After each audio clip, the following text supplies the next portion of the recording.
पूरी टीम को हृदय से आभार व्यक्त करता हूं और विशिष्ट आभार इसलिए व्यक्त करता हूं क्योंकि आप इतने मन से सुन रहे हैं और सभी साहित्यकार हैं, श्रोता नहीं है इसमें।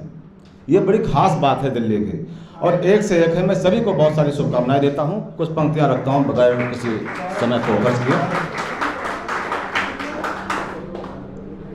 वो मकान भी क्या जिसमें, वो मकान भी क्या जिसमें खिड़कियां नहीं होती, गुलिस्तां भी क्या जिसमें तितलियां नहीं होती, सृष्टि की अमानत को कोख में यूं मत मारो, हर किसी की किस्मत में बेटियां नहीं होती, हर किसी की किस्मत में। मैं देख पा रहा हूं कि बहुतायत संख्या में, मुझे लगता है 60-70% बहनें हैं, बेटियां हैं। खासकर वो बेटी जो सुबह से माइक की व्यवस्था को देख रही है, मैं उसको सौंपता हूँ 4 पंक्तियां और बेटियों के नाम कि मात दुर्गे की अवतार हैं बेटियां, सृष्टि की श्रेष्ठ श्रृंगार हैं बेटियां, सत्य शिव की जटा से निकलती हुई, सत्य शिव की जटा से निकलती हुई, पावनी गंग की धार हैं बेटियां, पावनी गंग की धार है। इस बेटी को पुनः 4 पंक्ति समर्पित कि नीर में तैरती मछलियों की तरह, रक्स करती हुई तितलियों की तरह, है नहीं दिव्य सुंदर सुभग सृष्टि में, है नहीं दिव्य सुंदर सुभग सृष्टि में, मुस्कुराती हुई बेटियों की तरह, मुस्कुराती हुई बेटियों की तरह। और 4 पंक्तियां पुनः बेटियों के नाम। ये बहुत ऊंचा मंच है, ये वो मंच है जहां पर वो लोग बैठे हैं जो साहित्य को जीते हैं। मैं अभी इससे पूर्व जो शायरी हुई है आध्यात्म पर भी हुई है, मैं बहुत नमन करता हूं ऐसे युवा पीढ़ी को। और लोग कहते हैं युवा पीढ़ी बागी हो गई है। लोग साहित्य जी रहे हैं, युवा भी जी रहे हैं, और जो पूरी शान को बना के रखेंगे साहित्य को। पुनः 4 पंक्तियां पेश करता हूं कि पावनी है ये गंगा जमन की तरह, आचमन और पूजा हवन की तरह, है ये सीता सती चंडिका रूप में, है ये सीता सती चंडिका रूप में, बेटियां हैं सुबह के भजन की तरह, बेटियां हैं सुबह के भजन की तरह। अब आप लोग सोच रहे होंगे क्या संत वाली बात कर रहे हैं, बेटियों की बात कर रहे हैं। बात वो होनी चाहिए जो बात दूर तक जाए भी, क्योंकि इस मंच का संदेश बहुत दूर तक जाना है। मैं इससे पूर्व देख चुका हूँ। आइए, इससे पूर्व बहन सुनीता जी ने बड़ी अच्छी गज़ल पढ़ी, और इससे पूर्व जस्ट पूर्व में अभी हमारे भाई साहब, छोटा भाई अच्छी गज़ल पढ़ के गया है। मैं इजाज़त चाहता हूँ, बहुत ज़्यादा श्रृंगार तो नहीं है लेकिन कुछ शिक्षा है। अगर इजाज़त हो तो एक गज़ल पढ़ता हूँ। अंशु जी बैठी हैं, विशेष इजाज़त चाहता हूँ।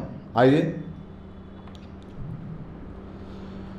अश्क तड़पन बेबसी तन्हाइयाँ, जिंदगी इसके सिवा कुछ भी नहीं। मैडम सुनीता जी भूमिका बना के गए हैं और मैं उसी बात को आगे बढ़ाऊंगा।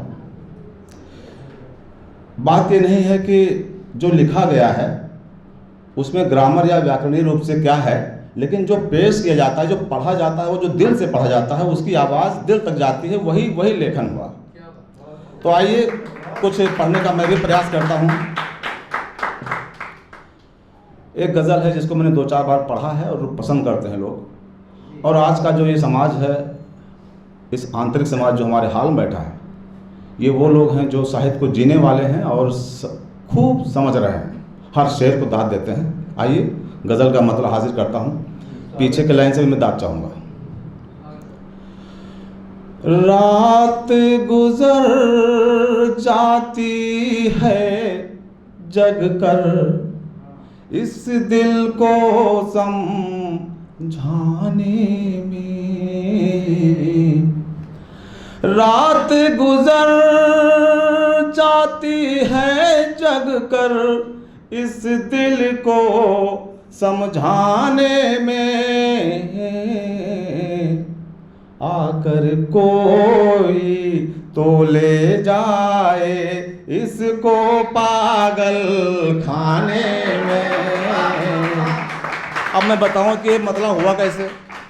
कोरोना काल में 1 महीना 18 दिन हम लोग बेड पर थे, उस वक्त इसका मतलब हुआ। 2-1 शेर हुए, लेकिन उसके बाद फिर गज़ल मुकम्मल करने की मैंने बहुत कोशिश की और करीब 1-1.5 साल बाद सर ये गज़ल हमारी पूर्ण हुई।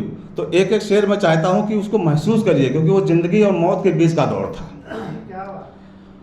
विश्वविद्यालय का था और हम लोग आवास में थे। कुछ ऐसे मित्र थे जो दवाइयाँ पेड़ के नीचे रख जाते थे और मैं पैसे भी नहीं दे पाता था, क्योंकि ऑनलाइन में सीखा नहीं था उस वक्त। उसी दौरान 2-4 शेर उसमें हुए हैं, मैं हाजिर करता हूँ, सुनेगा।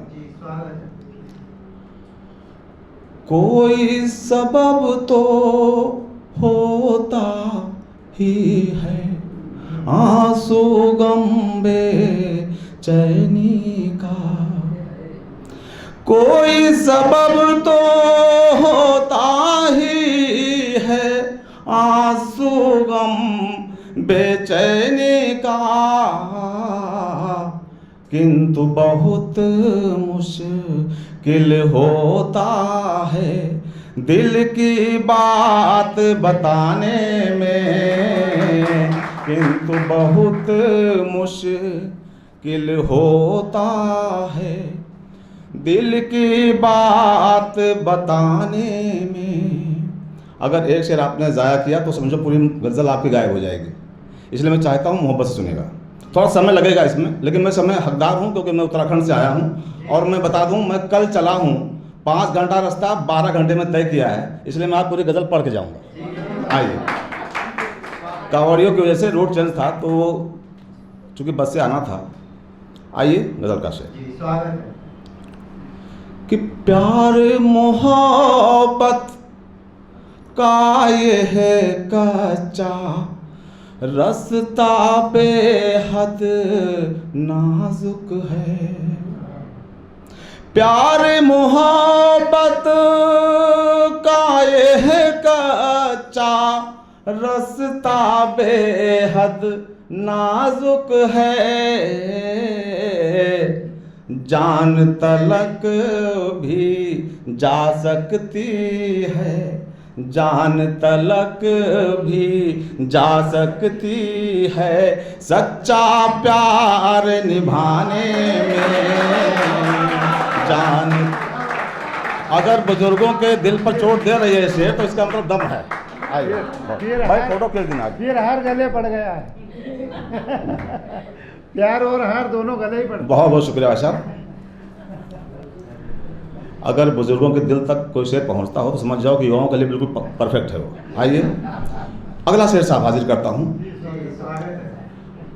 इश्क किसी से कर लो लेकिन इतनी गुंजाइश रखना।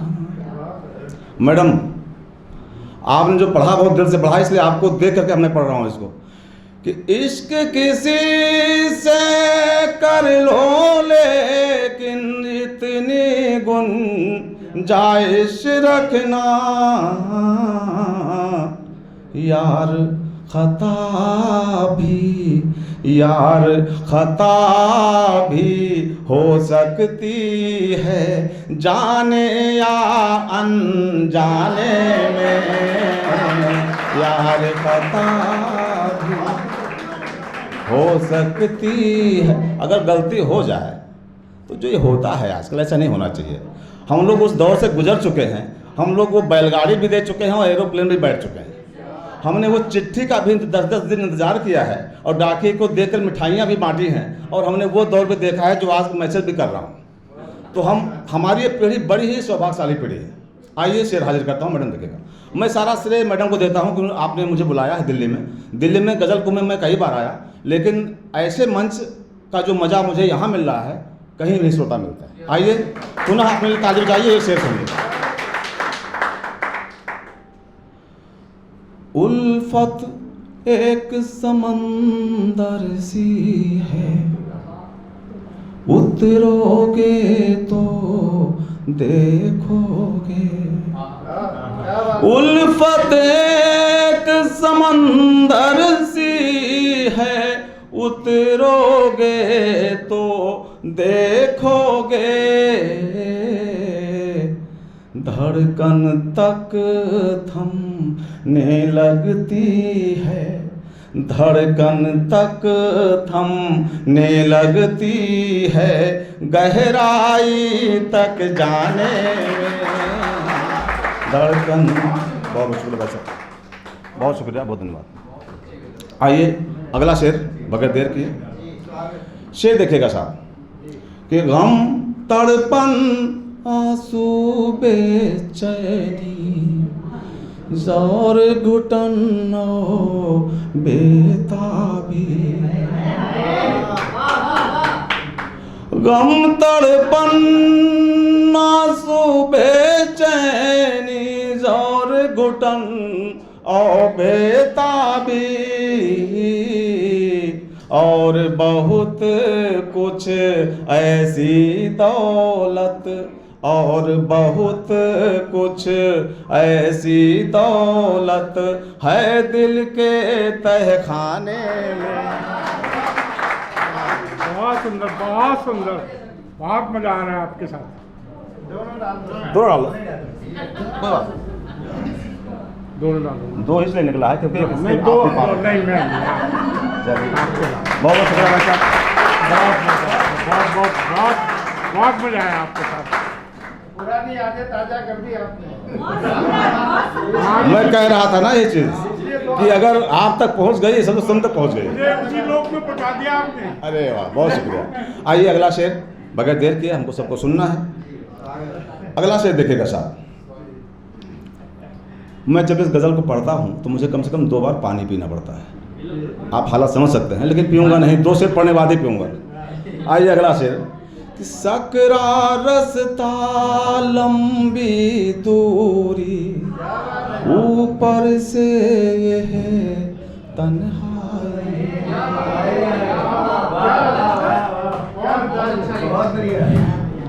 सकरा रस्ता लंबी दूरी, ऊपर से ये है तन्हाई। सांस उखड़ जाया करती है, सांस उखड़ जाया करती है, दिल तक आने जाने में। सांस उखड़ जाया करती है। अब पानी पी लेता हूँ। शुक्रिया। बहुत बहुत प्रणाम है सर आपको, बहुत बहुत सैल्यूट है सर आपको। ये गज़ल जो दिल से सुना है सबको प्यास लगी होगी, लेकिन न उठे वो बात अलग है। पढ़ने वाले क्या हाल है आप समझ सकते हैं। आइए अगला शेर बस एक से राउंड खेलें आप। आखिरी शेर के पहले का शेर है कि हर नूरी शय हासिल कर ले, नेकी अज़हद ख्वाहिश में। हर नूरी शय हासिल कर लेने की अज़हद ख्वाहिश में छू भी लेते हैं अंगारे, छू भी लेते हैं अंगारे, हम अक्सर बचकाने में छू भी लेते। हमारे बीच एक अच्छे साहित्यकार, गायक, गज़लकार, गीतकार पहुंच चुके हैं और हरियाणा गौरव सम्मान से सम्मानित हैं। इनके लिए जोरदार तालियां। मेरा सौभाग्य है कि मेरे गज़ल का आखिरी शेर आप भी सुनेंगे। आइए आखिरी शेर हाजिर करता हूं, कुछ समय नहीं लूँगा, ज़्यादा बातें करने समय नहीं है। बिल्कुल आखिरी शेर साहब भी गए। मैडम जी स्वागत है। ये जो है शेर सबके लिए है और शेर देखिएगा साहब। मैडम, गम ख्वारों आओ मिलकर हम भी दिल के कुछ शेर कहें। गम ख्वारों आओ मिलकर हम भी दिल के कुछ शेर कहें। क्यों? गम कुछ हल्का। हमें ये शेर फिर से पढ़ना पड़ेगा क्योंकि आपके हिस्से में एक शेर जा रहा है, वो भी आधा कर रहे हो। आइए कि गम ख्वारों आओ मिलकर हम भी दिल के कुछ शेर कहें। गम ख्वारों आओ मिलकर हम भी दिल के कुछ शेर कहें। क्यों? गम कुछ हल्का हो जाता है सुनने और सुनाने